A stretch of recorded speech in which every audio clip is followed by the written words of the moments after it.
I was very lucky to come across this food forest quite a few years ago. It was back in 1975 and I was in southern Morocco, and we were camping on the beach, and actually the surf went flat and we decided to go inland and have a look at some scenery.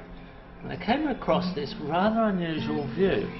It was this date palm, a palm area of date palm overstory multi-species food forest. I didn't know that's what it was at the time, but we were curious about this particular scene because there seemed to be an awful lot of varieties of fruit trees and quite a lot of fruit in amongst the actual date palms. So we stopped and had a look, and this landscape, this image of this unusual mixture of fruit trees and the wonderful atmosphere inside the food forest. It was like a forest. It was cool, it was shaded, it was lush with a desert surrounded. It actually felt like you were going actually inside an organism. You were in something that made you feel very safe actually, and very secure. So that stayed with me for quite a few years, and I often thought back about this site in southern Morocco, and when I started to work in the Middle East and realised the Dead Sea Valley was exactly the same climate, with bananas as one of the main crops, only grown under irrigation, I thought back to this system in Morocco which had bananas in the understory.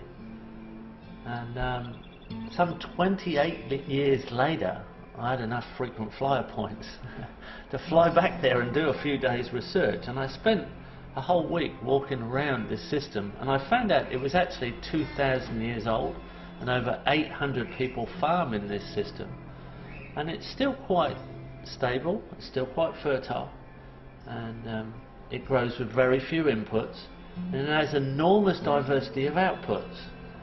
Date palms are the main overstory species, and then has an understory of olives, figs, pomegranates, guavas, citrus, mulberries, tamarinds, carobs,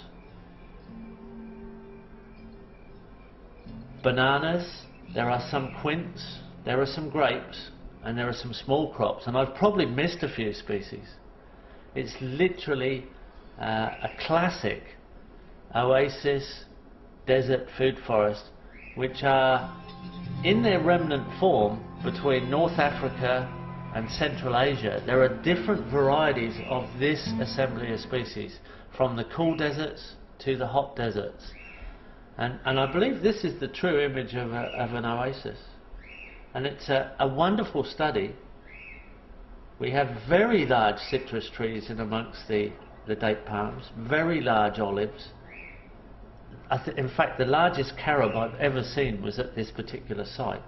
And we should document these sites around the world while they still exist, before modernisation extracts all the young men into the cities to work in the factories, which is exactly what's happening. And the true knowledge of sustainable, extremely long-term multi-species tree systems may be lost forever. We should at least get into these sites, document them and photograph them well.